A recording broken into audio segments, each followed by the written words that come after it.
Essa noite nós temos a alegria de ouvir o pastor Jeremias, pastor da 8ª Igreja Presbiteriana em Belo Horizonte, também conhecido no Brasil todo já pelo seu ministério, especialmente pela sua paixão missionária, paixão pelo Nordeste.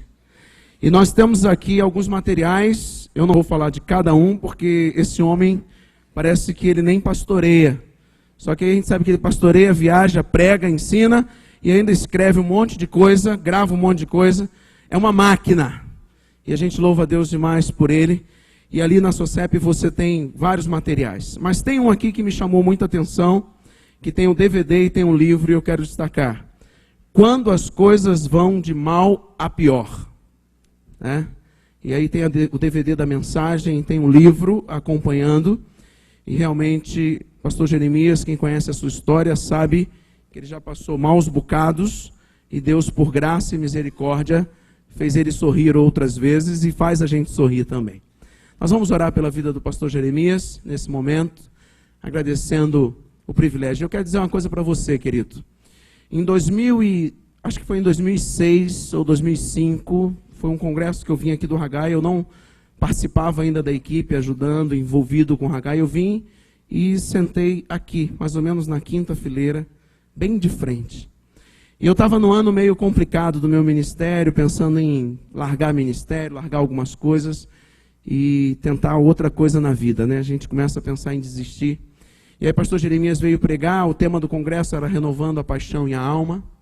E ele de repente apontou ali para o centro, e eu agradeci isso a ele hoje. Ele apontou ali para o centro e disse assim: você que está aí cheio de comiseração, pensando em desistir, achando que não vale a pena o ministério, achando que Deus não te ama, achando que o povo da igreja não cuida de você, toma vergonha nessa cara, né? Levanta daí, dá um jeito na sua vida. E aí realmente eu desmontei. E por que eu estou contando isso, querido? Porque às vezes a gente pensa que está vindo em mais um congresso, né? E às vezes esse congresso pode ser um momento muito especial de Deus na sua vida. Então não deixa que nada roube esse momento de você ouvir Deus e estar sensível ao que Deus quer falar com você. Vamos orar? Pai, muito obrigado. Obrigado pelo teu amor e graça. Obrigado porque o Senhor tem renovado a tua misericórdia e a tua graça comigo. E eu sei que também com meus irmãos que estão aqui. Por isso, Pai, esperamos a tua palavra ao nosso coração nesta noite e pedimos a tua ajuda para que coloquemos em prática o que vamos ouvir. Abençoa, Deus, a vida do pastor Jeremias. Obrigado pela sua família, pela sua igreja, o seu ministério. Dá o teu renovo ao teu servo e dá a ele tranquilidade e sabedoria para explanar aquilo que o Senhor já moveu em seu coração. Em nome de Jesus. Amém. Boa noite, gente. Gente boa, seguindo o chefe. Tenho a alegria de estar acompanhado da minha esposa, Claudinha Maria. Está lá atrás, orando da ponta a ponta. Por isso que ela sentou lá, porque aí ela ora de lá para cá, ter chegado lá de lá. Quero agradecer o privilégio, a oportunidade de participar desses 30 anos do Instituto Haggai. Alguém me perguntou também por que 8ª e não 1ª ou 2ª. É porque em Belo Horizonte, de 1 a 10, é por número, as presbiterianas. E como nós fomos a 8ª a ser organizada, então somos a 8ª. Agora, um conselho: se você for a Belo Horizonte e não for a 8ª igreja, você perdeu a viagem. Viagem em Belo Horizonte é na 8ª. Você acredita que um dia eu falei isso e não percebi? Márcio Valadão estava no púlpito junto comigo. Aí eu falei: tem a Lagoinha também, viu, gente? Vocês não esquecem não, viu? Vamos ficar em pé e ler a eterna palavra. Alguém já lhe convidou para pregar e já lhe encomendou assim? Ou não? Já lhe encomendaram? Quem já foi encomendado? Levanta a mão. Estou encomendado essa noite. Hebreus 11, de 23 a 31.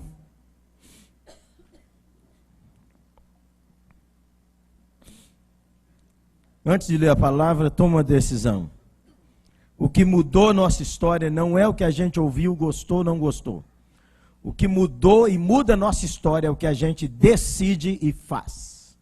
Se até agora você só brigou, reclamou, ou achou bom, ou bateu palma, ou não bateu palma, mas não decidiu nada, olha, já tem algumas decisões que eu vi muito envelope, não. Então já são as boas decisões. Mas você precisa decidir alguma coisa assim boa para a sua família, para a sua vida. E seu pastor lhe espera. Quem aqui é membro da igreja? Não é pastor nem evangelista, dá um tchau assim, ó. Você é membro da igreja, você fala assim, eu sou do banco da igreja. Olha, seu pastor te espera, maravilhosamente bom. Melhor do que você saiu. Já pensou, você volta lá e seu pastor fala, isso aqui é um congresso, ano que vem vai a igreja inteira. Então toma uma decisão. Eu queria sugerir a homens. Pastores não têm amigos. Regra geral não tem. E é difícil achar um homem que a gente confia no sustância. Entendeu? É um cara que é amigo da gente e não deixa de ser ovelha. Ele é ovelha. Quando a gente fala e chama na ponta da faca, tá tudo no jeito. Mas ele é ovelha. Quero pedir às mulheres que orem pelas esposas de pastores, porque a esposa de pastor raramente tem amigas. E raramente fazem aniversário, comemora aniversário de esposa de pastor. E quando comemora só dá para pobre pano de prato. Deus me livre. Então, quem sabe, hein, você pode... E essa é uma das paixões do Instituto Haggai, é treinar você para a partir da sua igreja ser uma bênção para as nações. Acertei, gente? Claro, se eu não acertar, senhora. Então, antes de ler a Bíblia, fala com o Senhor Jesus. Senhor, se o Senhor falar comigo, eu vou te obedecer. Deixa eu explicar outra coisa.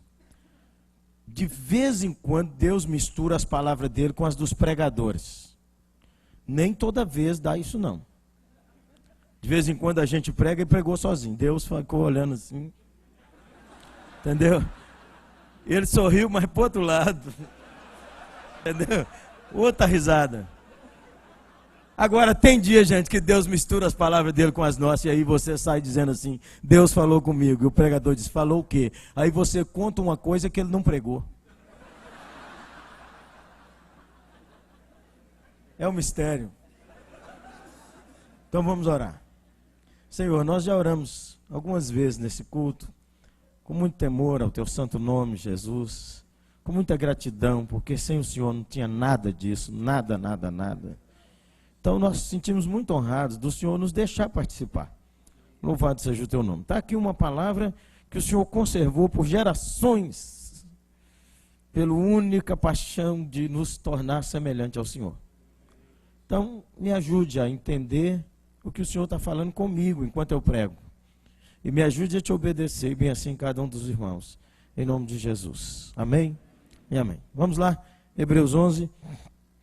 23 em diante. Pela fé, Moisés, apenas nascido, foi ocultado por seus pais durante 3 meses, porque viram que a criança era formosa. Também não ficaram amedrontados pelo decreto do rei. Pela fé, Moisés, quando já homem feito, recusou ser chamado filho da filha de Faraó, preferindo ser maltratado junto com o povo de Deus a usufruir prazeres transitórios do pecado. Porquanto considerou o opróbrio de Cristo por maiores riquezas do que os tesouros do Egito, porque contemplava o galardão. Pela fé, ele abandonou o Egito, nem ficou amedrontado pela cólera do rei, antes permaneceu firme como quem vê aquele que é invisível. Pela fé, celebrou a Páscoa e o derramamento do sangue, para que o exterminador não tocasse os primogênitos dos israelitas. Pela fé atravessaram o mar vermelho como por terra seca, tentando os egípcios, foram tragados por todo. Pela fé ruíram as muralhas de Jericó, depois de rodeadas por 7 dias. Pela fé Raabe a meretriz não foi destruída com os desobedientes, porque acolheu com paz os espias. Amém? Vamos sentar. O que me escreveram foi o seguinte: perspectiva. A encomenda. Firmes como quem vê o invisível. Continua a encomenda. Como podemos estar firmes em algo que não vemos? Qual a relação da experiência com o divino em meio à realidade materialista que nos circunda? Filosófico. Moisés abriu mão do dinheiro, posição e prazer na corte de Faraó. Josué o seguiu em uma série de conquistas, embora o nome de Josué não apareça aqui. Como desenvolver nossa sensibilidade a um Deus invisível de forma a segui-lo em situações de perigo e ameaça? Não sei. Já resolvi a encomenda. Então agora eu estou livre para falar o que eu quiser.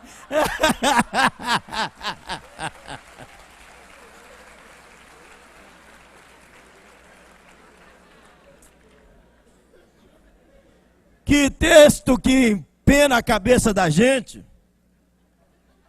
Texto dá um nó na cabeça da gente. Primeiro, é a história do Moisés. Vem essa turma toda aí, chega o Moisés. Diz que a mãe dele, os pais dele, não fala da mãe, fala que os pais o esconderam 3 dias porque ele era formoso. Pergunte se fosse feio.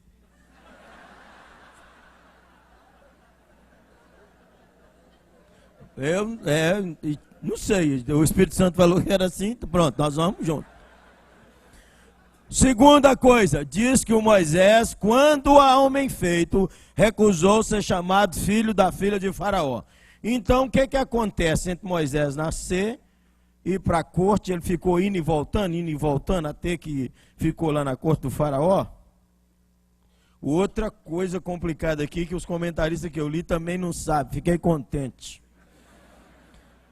Porquanto considerou o opróbrio de Cristo por maiores riquezas do que os tesouros do Egito. Pronto.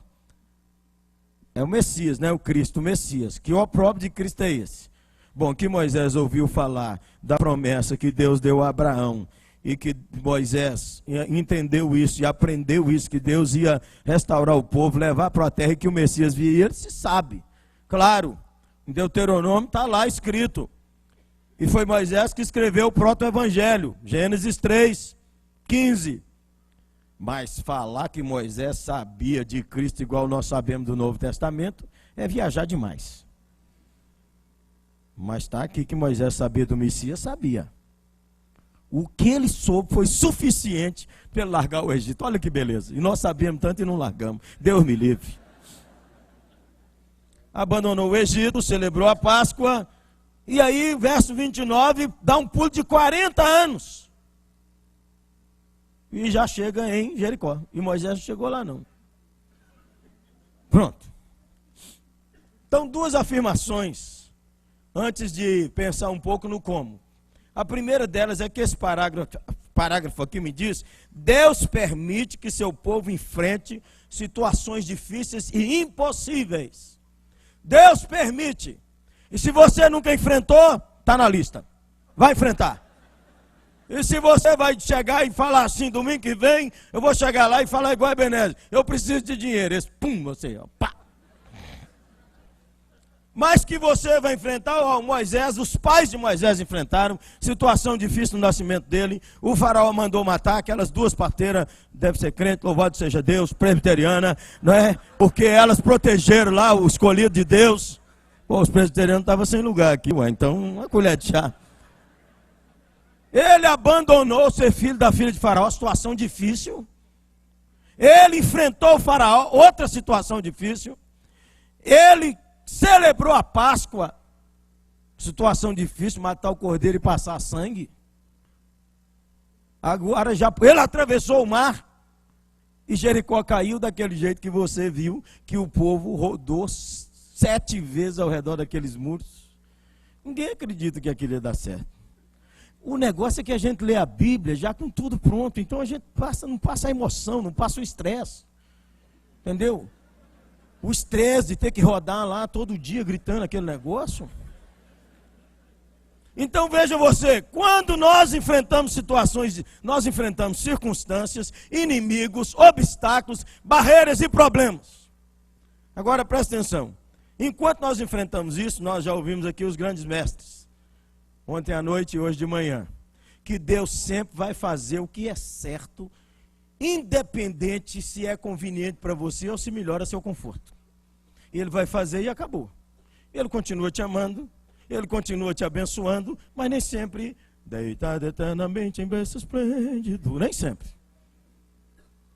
E veja você, quando você e eu enfrentamos essas situações difíceis, nós só temos duas respostas. A primeira é o que Moisés aprendeu, e essa galera toda aqui do Hebreus 11, pela fé. Fé, confiança na pessoa, no caráter e nas palavras de Deus. Fé é confiança na pessoa, no caráter e nas palavras de Deus. Essa é a primeira reação, fé. E a outra é pânico. Às vezes mais pânico do que fé presente. Porque eu nem sei se o meu nome caberia aqui. Porque às vezes se tivesse outra palavra aqui, na doideira, Jeremias fez isso, isso ia dar certo. Porque às vezes não foi na fé, foi na pura doideira. Entendeu? No chute que o povo falou, eita homem de fé, meu Deus do céu. Queria ser um homem de fé igual o senhor, pastor Jeremias. É mesmo, irmão? Que dia que você descobriu isso? Me conta aí. Onde que foi? Então Deus sempre vai permitir isso na nossa história e vai não só permitir, Ele vai fabricar situações que tem que ser assim. Segunda afirmação é o seguinte: Deus tem capacidade, competência e habilidade para realizar seus planos e cumprir suas promessas. Presta atenção. Deus tem competência, habilidade, criatividade para realizar seus planos e cumprir suas promessas. Primeiro usou a criatividade dessa mãe. Escondeu 3 anos, percebeu que a moça tomava banho lá, fez o junco, mandou a filha e tudo, armação de mãe. Não é? Deus trabalhando, Deus te dando uma ideia, Deus te abençoando. Você sabe, toda semana eu encerro os cultos da nossa igreja orando assim: Deus, dá uma ideia para esse sujeito sair do buraco. É porque às vezes Deus te dá uma ideia, o casamento melhora. Deus te dá uma ideia, sua empresa melhora. Deus te dá uma ideia, você ganha alguém para Jesus. E nada disso aqui existia até o sujeito ter uma ideia. Segunda coisa, Deus tirou aquele povo do Egito. Gente, que dupla que Deus arrumou. Nós fazemos Moisés ficar quase melhor do que Jesus ou melhor do que o arcanjo. Agora, outro nó que me dá nesse texto, porque o Moisés viveu 40 anos no Egito, aprendeu a língua, aprendeu a sabedoria do Egito, era um egípcio, depois ele virou um jacu, foi para a roça, não conversava mais com ninguém, egípcio, entendeu? Não sei, o dia que ele matou aquele cara, que trauma que ele teve, não sei, ficou lá na roça o tempo inteiro. O fato é que quando ele volta é gago. Agora olha que Deus vai usar um gago com intérprete. É difícil. E parece que o Moisés esqueceu a língua, porque o Arão ficou escravo lá, é o Arão que vai interpretar. Calma, Moisés, calma.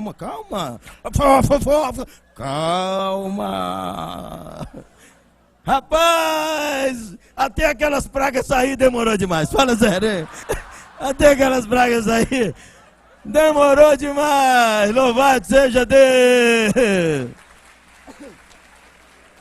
Ei, meu irmão, você dá graças a Deus, porque se Deus usou Moisés, gago, e o irmão dele, outra figura. O irmão dele, a Bíblia conta pouco sobre ele. Só ele aparece ministrando, sumo sacerdote, unção na orelha, unção no cabelo, unção no pé, unção na mão. Mas quando ele abre a boca é um desastre.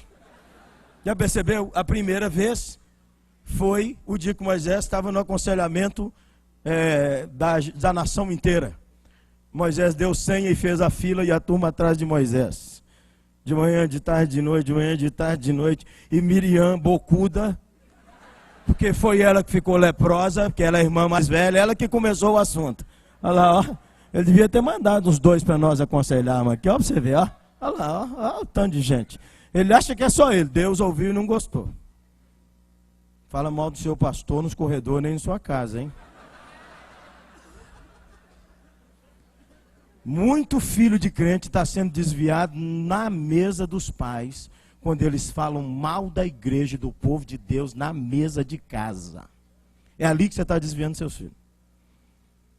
E depois o Arão Moisés foi buscar os 10 mandamentos lá na presença do Senhor, 40 dias de glória e vitória.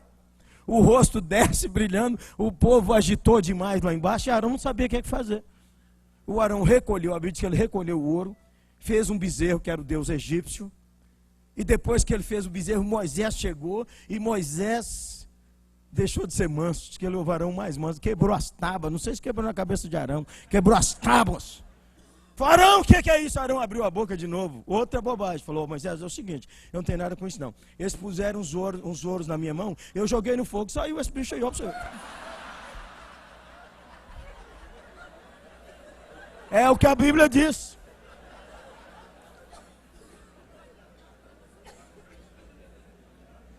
Deus tem competência e habilidade para cumprir suas promessas, mesmo que você queira atrapalhar. Mesmo que seja do jeito que nós somos. Porque você sabe, todo mundo nos acha uma bênção, porque eles não sabem quem a gente é. Se eles soubessem quem nós somos, quem que ia deixar eu pregar?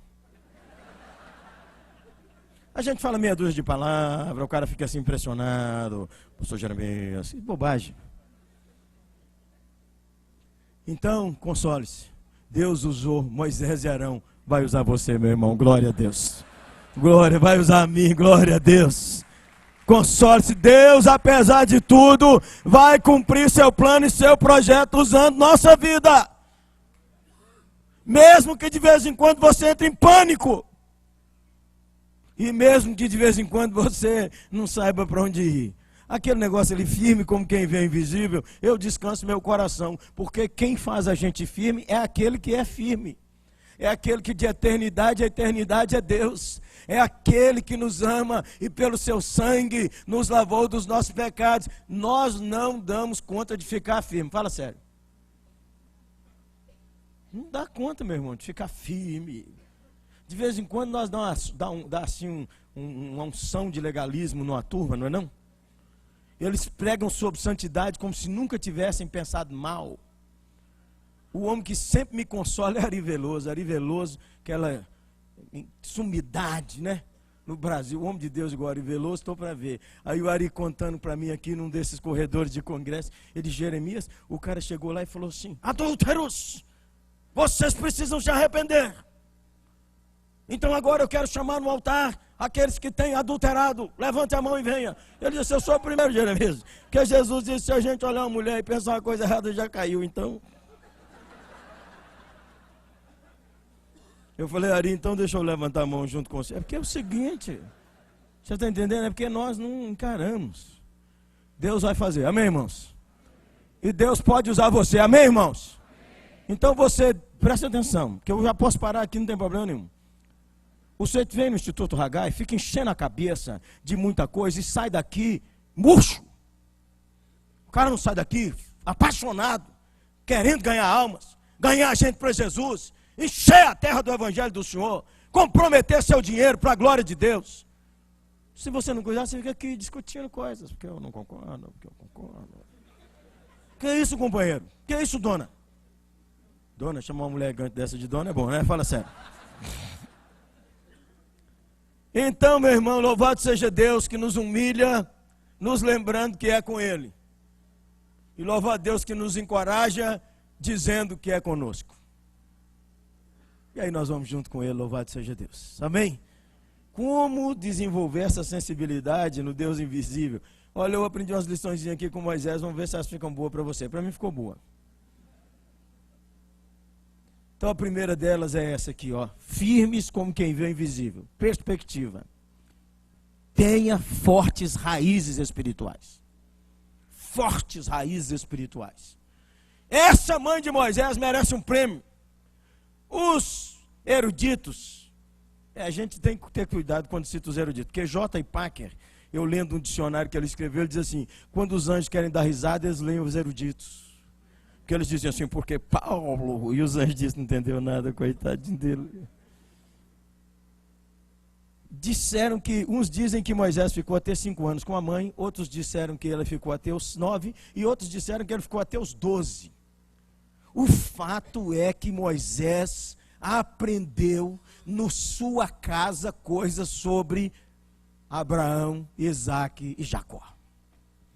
Deus de Abraão, Deus de Isaque, Deus de Jacó. Os irmãos sabem, não tinha Bíblia, a transmissão da história era oral, os pais contando para os filhos, e aqui agora, essas coisas vão entrando na alma desse menino, desse Moisés. E se esse Moisés, entre ter ficado adulto e ser chamado filho da filha de Faraó, ia e voltava em casa, Abraão, Deus de Abraão, Deus de Sara, Deus de Isaque, Deus de Jacó, o Deus que transforma, o Deus que opera, o Deus que prometeu que isso vai virar uma grande nação, raízes na fé.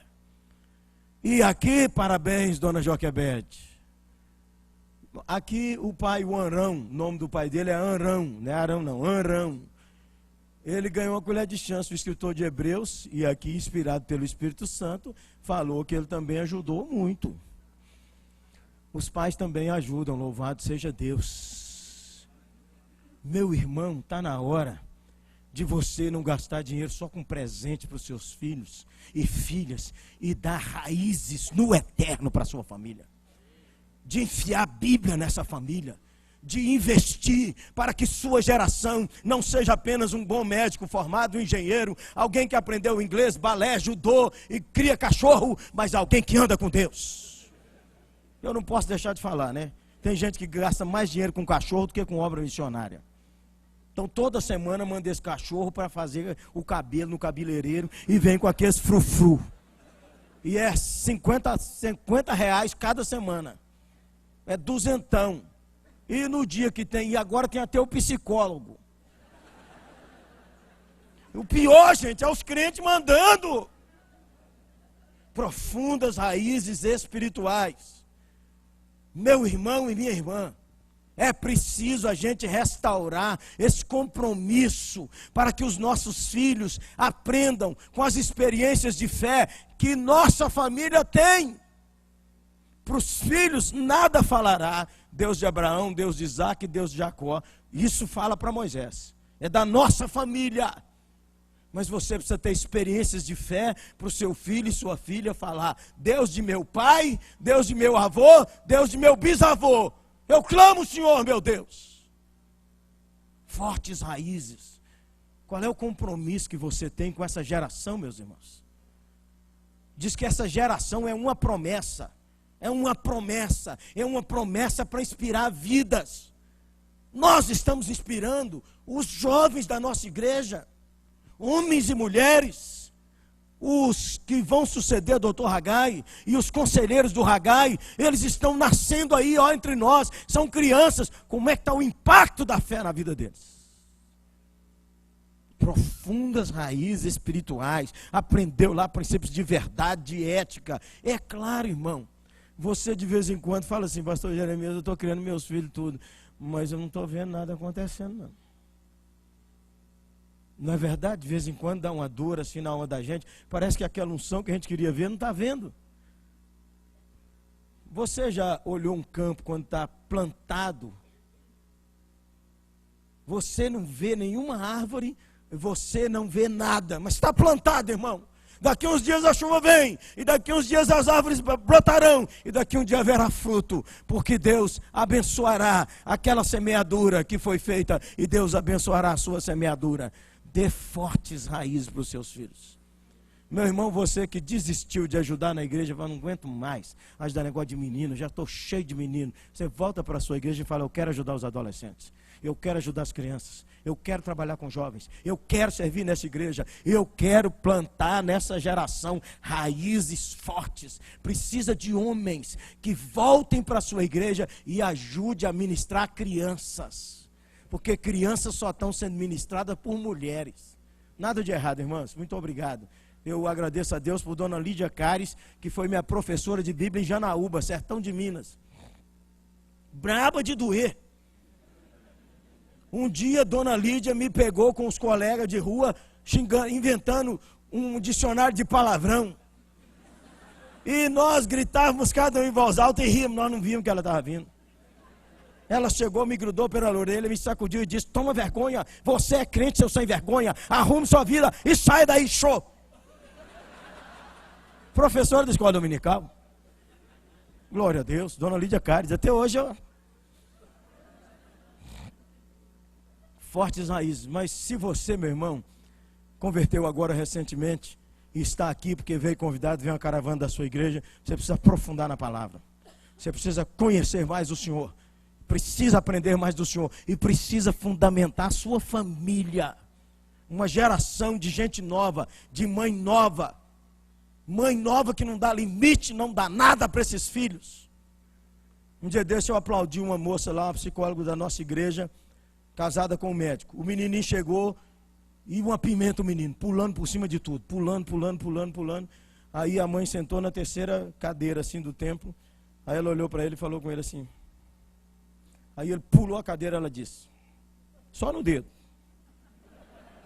Aí o menino voltou, ela disse. Aí o menino veio pulando, passou pela fileira de trás para pular para cá, ela disse. Ela nem olhou. Aí o menino veio, eu tô lá, ela nem tá vendo que eu tô olhando aquilo tudo. Veio, aí ela chegou e disse para ele. Aí ele sentou, quando ele sentou, ela foi lá, pegou ele no colo, abraçou e beijou. Eu fui lá e falei com ela, eu fiquei admirado. Você disciplinou e ministrou amor para o coração do seu filho. Meus parabéns. Mães novas não querem levantar cedo para ir ao culto, para ir à escola bíblica, para instruir seus filhos no temor do Senhor. A igreja te ajuda, gente. Então, quando o Instituto Haggai te manda de volta com essa paixão, sabe o que acontece lá na sua igreja? O Instituto Haggai ganhou a igreja como aliada, ganhou como intercessora, ganhou como igreja ajudadora. Sabe por quê? Está dizendo, está fazendo um bem, melhora a nossa igreja. O cara vai no Haggai e volta crente. Louvado seja Deus. Vamos embora. Já acabou. Obrigado, filha. Segunda verdade. Pela fé, Moisés recusou ser chamado filho da filha de Faraó, preferindo ser maltratado junto com o povo de Deus. A primeira é: tenha fortes raízes espirituais. A segunda verdade é: faça escolhas certas nas encruzilhadas da vida. Faça escolhas certas nas encruzilhadas da vida. Esse congresso é uma delas. É uma das encruzilhadas de sua vida que você tem que decidir. Para onde que vai sua vida, seu ministério? Para onde que vai seu dinheiro? Para onde que vai sua paixão? E recusou. Na vida não tem jeito, irmão. Você vai ter que fazer igual Moisés. Você vai ter que recusar e preferir. Um cidadão que eu li aí, ele diz que esse preferiu significa tomar posição. Você tem que tomar posição. Não dá para ficar em cima do muro. Para você andar com o Senhor e para você ficar firme como quem vê o invisível, você vai ter que dizer não para determinadas coisas. Não quero, não posso, não vou. Os prazeres do pecado. O pecado também é gostoso. Claro, se não fosse o povo ia querer. Não queria nada. Mas a palavra do Senhor diz que a santidade é mais saborosa ainda. Você precisa experimentar, irmão. A unção do Espírito Santo é mais saborosa do que um relacionamento sexual pleno. E é isso que a Bíblia diz, é exatamente desse jeito. Essa alegria você precisa descobrir. O que é ser cheio do Espírito Santo? E preferiu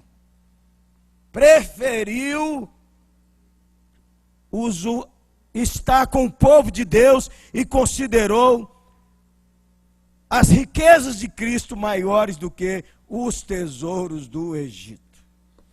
Meu Deus do céu, tem gente que demora demais. Vai decidir, o cara demora.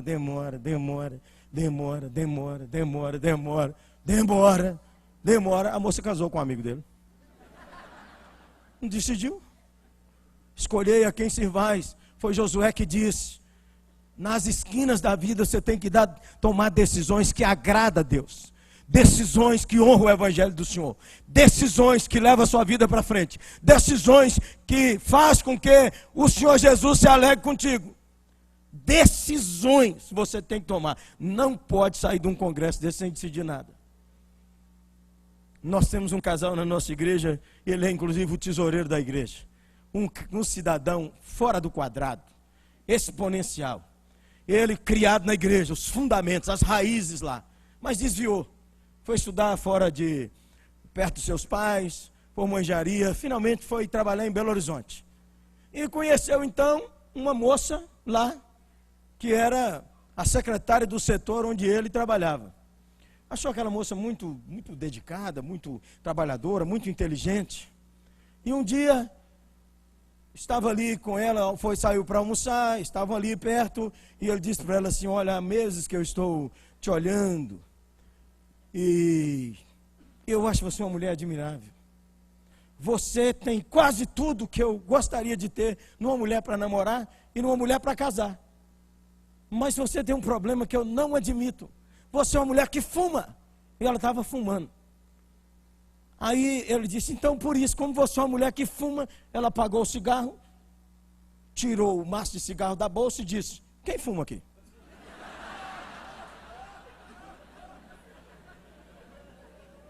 Parei de fumar. Acabou. Fumava. 30 anos de casado, parou naquela hora. Naquela hora, nunca mais fumou. Nas esquinas da vida, você precisa tomar uma decisão certa. Decisão que te leva para frente, decisão que te faz honrar o Senhor. Para tomar essas decisões, às vezes você tem que ouvir um conselheiro, às vezes você tem que ler um livro. O fato é que você precisa discernir o que é que agrada a Deus. Quando você agrada a Deus, você pula na bênção. É agradar a Deus, você pula na bênção. Não esqueça disso, não. O negócio é agradar a Deus. Se você agradar a Deus, você vai longe, companheiro. Escolha agradar a Deus. Amém? Vamos nós. Então, primeiro, tenha profundas raízes. Aprofunde mais sua vida com Deus. Hoje, gente, aprofundar raízes não é só conhecer intelectualmente. Aprofundar raízes é ter experiência pessoal com Deus e, é claro, crescer no conhecimento. Por isso que disse, é para crescer na graça e no conhecimento. Mas o cara cresce no conhecimento com a cabeça desse tamanho. E o coração desse tamanho. E o cara cresce na graça, o coração desse tamanho, raso, que é meio centímetro de fundura a teologia dele. Aí não dá, companheiro. Terceira verdade aqui minha. Buscou as recompensas que permanecem. Buscou as recompensas que permanecem o nosso santo varão. Esse Moisés tinha consciência de que o Messias virá. Meu irmão, nós andamos enganados pelas luzes do tempo que nós vivemos, não é verdade? Enganamos e nós não olhamos as coisas que permanecem. Insistentemente a Bíblia diz: pensa nas coisas lá do alto onde Cristo vive, irmão. Hoje de manhã nós já tivemos de todo lado aí, ó. Pense nas coisas lá de cima, pense. Deixa-me te dar duas razões para você pensar, se você não tinha pensado até agora. Os irmãos de manhã, o mestre Ricardo e o super substância, o René, que é o outro, não é o outro, é o outro, já argumentaram assim exponencialmente. Mas deixa eu te dar duas razões práticas pelas quais você tem que pensar nas coisas lá de cima. Primeiro delas todo mundo aqui está na fila invisível da morte e ninguém sabe o nome da sua ficha. Entendeu? Todo mundo aqui. Então a morte é uma realidade que qualquer hora dessa Michael Jacksonará. Entendeu? Qualquer hora dessa. Então todo mundo aqui está na fila invisível da morte. Uma razão para você pensar nas coisas que permanecem no galardão. São 6 bilhões e 300 mil pessoas no mundo. Se você fosse escolher o nome de sua senha, qual que você escolheria? Qual é? 6 bilhões e 300, o último da fila. E você ficaria do lado. Glória, glória, aleluia. Vai, meu irmão, glória, glória, aleluia. Não é? Você ficaria aqui assim, porque ele vive. Vai, irmão. Mas o Eterno manda chamar 6 bilhões e 300. E você tem que sair do lado da fila e falar com a galera. Uma razão para você pensar nas coisas lá do alto é que você está na fila invisível da morte e ninguém sabe, e você não sabe o nome da sua senha. Então você precisa estar pronto para encontrar com o Senhor, sabendo que você deve pôr um sorriso no rosto do Senhor, segundo a última gíria do Haggai.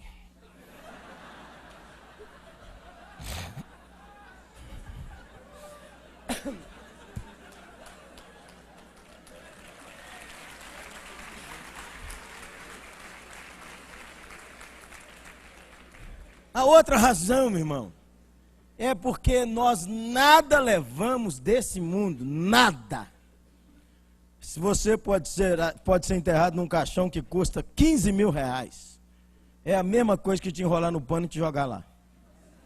Faz a menor diferença. A menor, a mínima, fará muita diferença se você andou, serviu, amou o Senhor e deixou um legado. Legado de fé, vale a leitura das 25 chaves. Deixa um legado. E agora então, vamos para as últimas. Quarta e última. Obedeça o Eterno e realize algo incomum. Obedeça o Eterno e realize algo incomum. Ô gente, está tudo pronto, não dá para passar o estresse. O Moisés gago vai falar com os anciãos que essa noite é o último milagre. E é para matar o cordeiro e passar o sangue lá na verga daquela porta. Porque meia-noite vai ter um choro. E aquela galera, todo lugar tem isso. Que hora que é mesmo? Meia-noite? Meia-noite, só para você ver o que vai acontecer. Meia-noite. O sangue é para passar o sangue. Outra coisa, assa o churrasco. Marra a sua roupa, porque você vai correr hoje. E fala com os vizinhos, põe o ouro tudo na janela. Que hoje nós vamos sair abonado aqui do Egito. Gente do céu. Nós estamos com a história pronta, é tranquilo pregar sobre isso. Eu acho que Moisés sentiu uma dor de barriga, igual eu senti hoje antes de pregar nesse culto. Entendeu? Um estresse. Ai.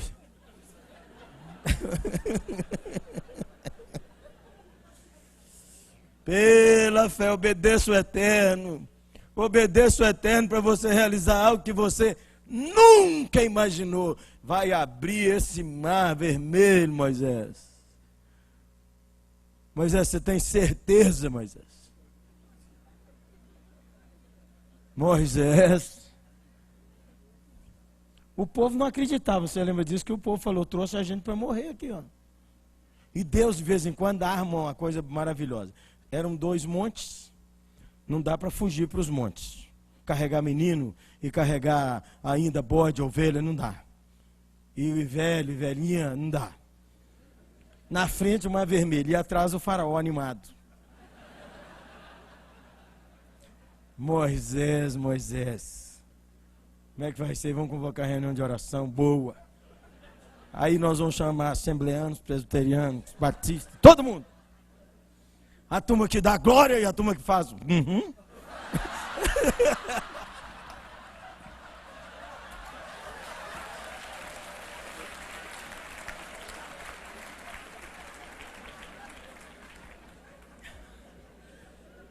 Ei, irmãos, e nós temos que orar mesmo, porque o Senhor gosta que nós oremos.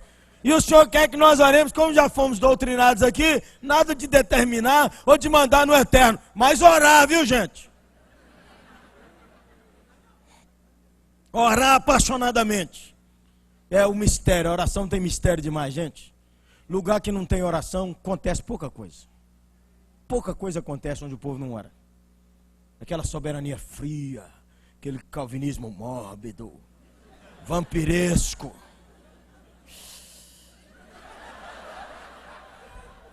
Agora é lugar que tem oração, que o povo jejua, que o povo bate na porta da graça. Ei, maravilha, acontece cada coisa linda. Deus visita o povo, Deus abençoa, Deus transforma, Deus dá casa, Deus dá milagre, Deus dá de tudo, gente. É um mistério. E tem choro, tem quebrantamento, tem reconciliação, tem tudo. Obedeça o eterno, irmão, e faça algo incomum. Não está acontecendo mais coisa na sua história porque você não está obedecendo, não.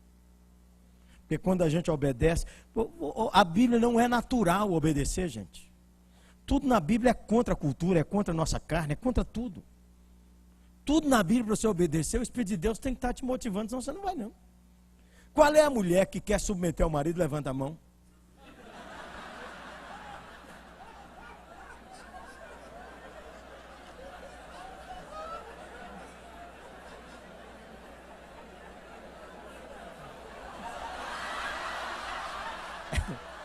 Aquilo ali foi só para sair no filme. Qual é o homem que quer amar sua mulher como Cristo amou a igreja?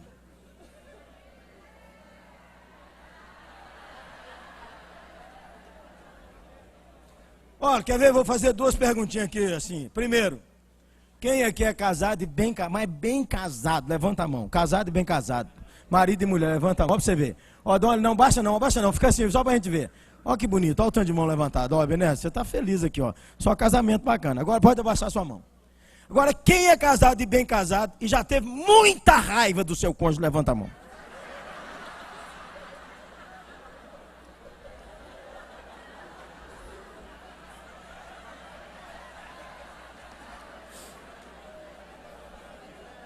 Vou só te contar, eu tive muita raiva da minha mulher, mas muita, pouca não. Eu não sei se você é um homem igual eu, que gosta de filme de ação. E o pior, filme de ação começa 11 horas da noite, 11h30. E ali, e de vez em quando a gente esquece de alugar um vídeo e vai ver no Plim Plim. E o pior, a gente já sabe tudo de cor sobre o filme de ação. Primeiro Plim Plim, aparece o rapaz bonitão, a moça bonita e os bandidos. Segundo Plim Plim, esse some com a moça e começa a bater no cara. Aí a adrenalina vai subindo e já é meia-noite, meia-noite e meia.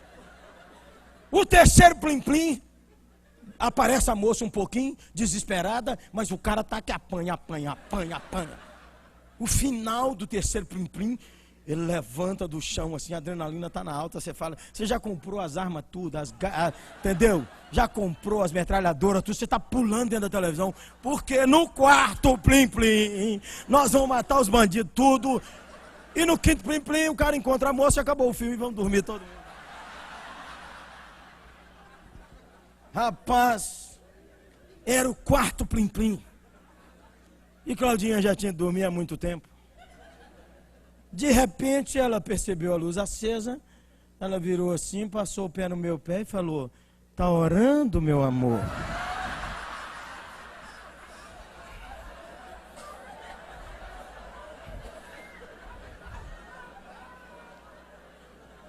Fiquei com raiva da minha mulher. Se é hora de acordar, por que não acordou antes? Ou acordou depois do quinto Plim Plim? No quarto, adrenalina brutal. Aí eu balancei e falei, vai dormir, minha filha, vai dormir. E agora, o que é que eu faço? Eu vejo esses filmes sem prestar atenção no filme. Eu não sabia o nome do filme. Não podia nem alugar depois. Eu paro de orar, eu paro de ver, vou orar, o que é que eu faço? Desliguei com raiva, cruzei o travesseiro assim, encostei na cama e falei, Senhor, o senhor precisa dar um sono melhor à minha mulher? Ela precisa dormir a noite inteira, faz mal acordar no meio da noite. Rapaz, eu estava aborrecido. E ela dormindo tranquila, ela não perguntou por mal. Ela viu luz acesa, não é? Outras vezes, tinha luz acesa, eu estava lendo, perguntou por mal, fiquei com raiva dela, mas eu não tinha que ter raiva dela. Aí eu escorreguei da cama devagarzinho, comecei a orar. Tinha gente da nossa igreja que estava fazendo quimioterapia e não conseguia dormir. Tinha pais que não dormiam, eu sabia disso, porque os filhos não estavam voltando para casa. Tinha famílias com muita tensão. Eu comecei a orar e comecei a chorar. E eu com as metralhadoras tudo para puxar lá dentro da televisão. Não é que eu deixei de gostar de filme de ação, não. Mas aquela noite me ensinou muito. Foi uma madrugada que eu não dormi. Foi uma madrugada de oração. Foi uma madrugada de lavar minha alma. Foi uma madrugada de obedecer ao Senhor e fazer algo incomum para a minha história de oração. Pode pôr na tela aí, benção? Leia comigo. Deus não prometeu dia sem dor, riso sem sofrimento, sol sem chuva, mas Ele prometeu força para o dia, conforto para as lágrimas e luz para o caminho. Então deixe-me falar sobre um homem, daqueles que nos inspiraram em Fortaleza, no Hagai. Vamos lá, benção? Wilson Nara. Wilson, professor de geografia, que foi aposentado compulsoriamente por ter um câncer e ter necessidade de 3 safenas. E aí, depois que operou, foi aposentado. E o Wilson disse: eu tenho um sonho que eu não conseguia realizar quando estava criando família e trabalhando, que era de fazer um curso para missões. Então resolveu fazer o CEM, o Centro de Missões em Viçosa. E um amigo disse: Wilson, escreva sua tese sobre os ribeirinhos de Afuá. Afuá, lá na Ilha do Marajó. Põe o quadrão, como diz o chefe. Obrigado. Na Ilha do Marajó, chamada Veneza Brasileira, 14 mil habitantes que moram em palafita sem uma igreja evangélica. Está lá no alto do Amazonas, lá bem na foz do Amazonas. E lá o povo vive assim. O ano inteiro o povo vive do açaí e da farinha. Essa é a rua principal de Afuá. Afuá não tem terra.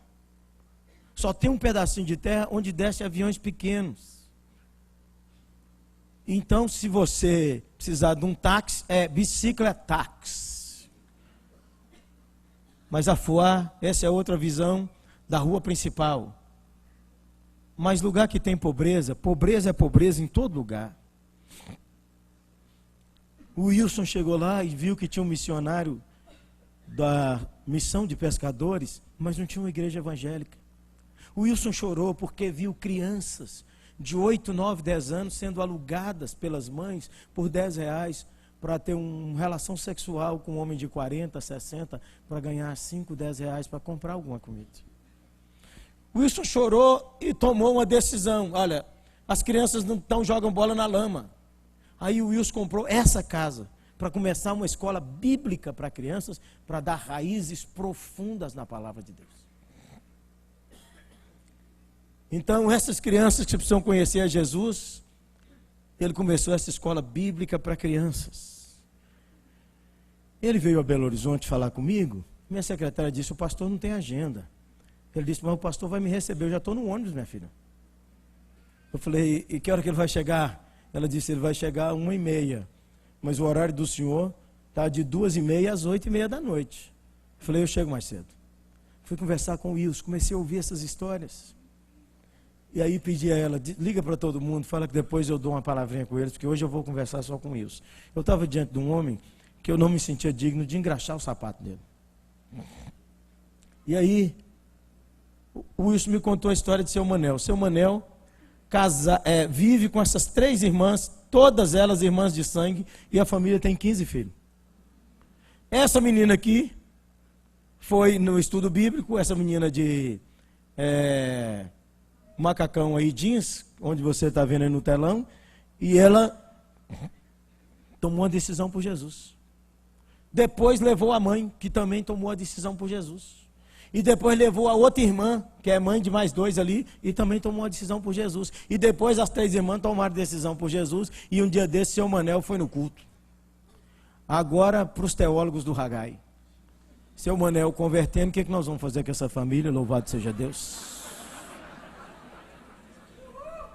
Isso é Brasil. Também, Brasil. Inara veio junto.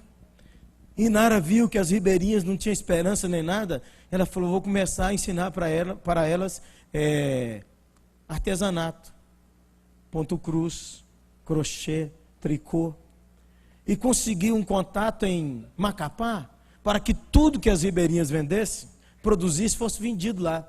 Inclusive, nós, Claudinha e eu, temos uns paninhos especiais que nos foram mandados pelas ribeirinhas de Afuá. É um tesouro. E aí Inara falou comigo, eu falei, o que você quer, Inara? Ela falou, meu pastor, eu quero umas linhas para minha ribeirinha.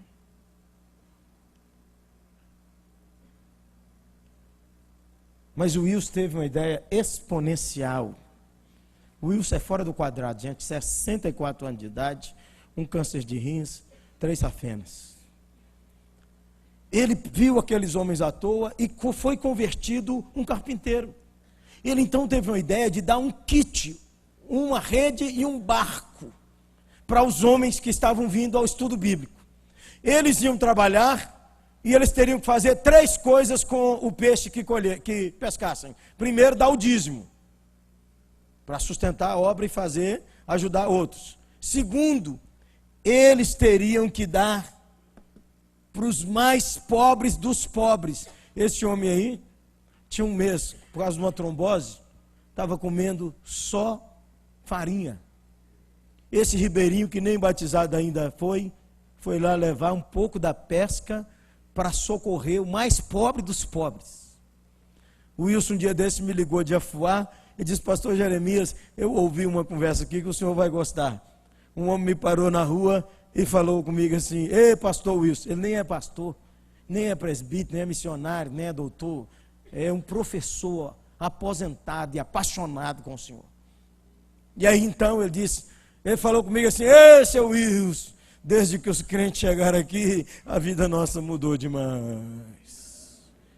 Nós não precisamos ficar entregando as meninas nossas aí na rua mais. Segundo, a gente não passa mais fome, por causa dos crentes, a gente até come peixe toda semana. E o homem gritou no meio da rua assim, pastor Jeremias, viva Deus e viva os crentes.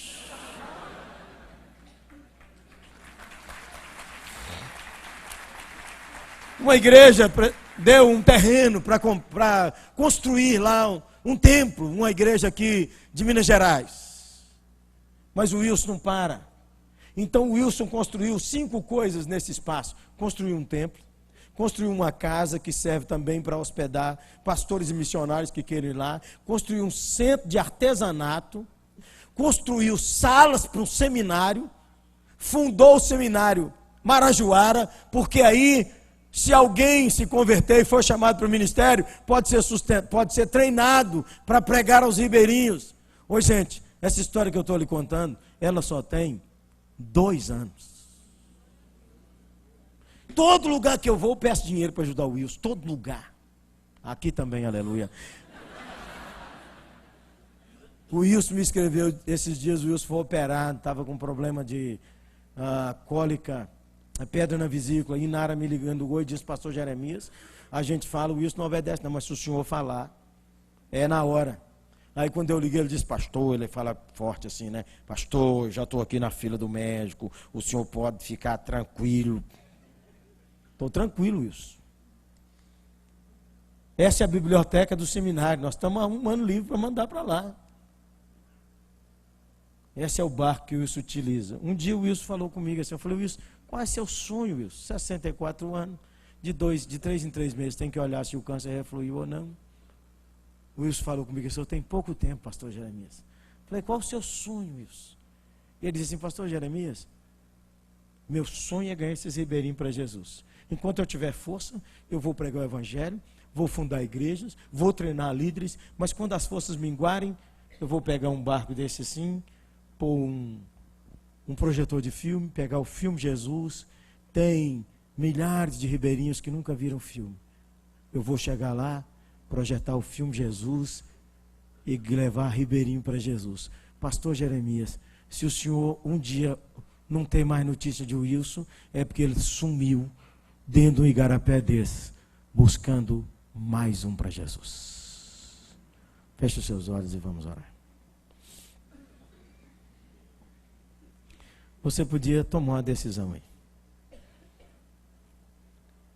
Inspirado no exemplo de Moisés, inspirado no exemplo do Dr. Haggai, inspirado no exemplo de Wilson. Vou ganhar mais um para Jesus. Vou voltar diferente. Eu quero fazer essa oração de consagração de sua vida. Então, você sabe o que você está decidindo. Eu vou voltar diferente. Vou voltar com compromisso de ganhar gente para Jesus. Você fica em pé no seu lugar.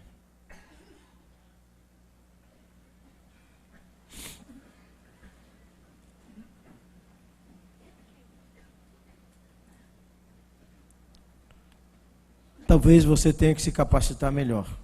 Os seminários estão aí. Mas não é isso. O seminário é para dar um boot. O negócio é a sua alma, seu coração. Então quero lhe convidar para você levantar suas duas mãos. Sinal de rendição. Se eu tiver liberdade, rendição. E faça a sua oração.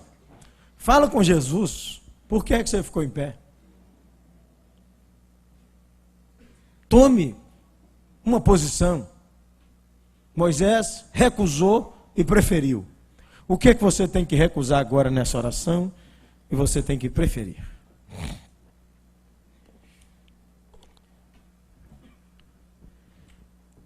Senhor, nós te agradecemos essa ideia exponencial que o Senhor colocou no coração de pastor Ebenezer e de outros líderes de fazer esse congresso, de celebrar os 30 anos do Instituto Haggai no Brasil. Senhor, isso foi uma desculpa do Senhor para nos chamar aqui, para falar tanta coisa importante, séria na nossa história, de corrigir, de orientar, de purificar a gente, purificar a doutrina, a teologia, mas também de nos desafiar a viver uma vida que agrada o Senhor. Eu estou aqui junto com meus irmãos diante de tua presença, pedindo para o Senhor ter misericórdia de mim, de nós, e nos aceitar. Aceitar nossa vida, mudar nossa vida, usar nossa vida. Dá que, quando voltarmos para a comunhão da nossa igreja, os nossos irmãos vejam que voltou alguém que recebeu, que teve um encontro com Deus, que viu o invisível, que tocou no intocável, que a semelhança de Moisés, viu uma sarça queimar e não se consumir, e aquilo guiou a vida inteira. Senhor, eu sei que o Senhor vai nos levantar quando a gente cair, e vai esquentar o nosso coração quando a gente esfriar, mas nos ajude a ser fiéis. Assim eu oro, com o perdão do meu e dos nossos pecados, em nome de Jesus. Amém e amém. Deus abençoe, irmãos. Deus abençoe.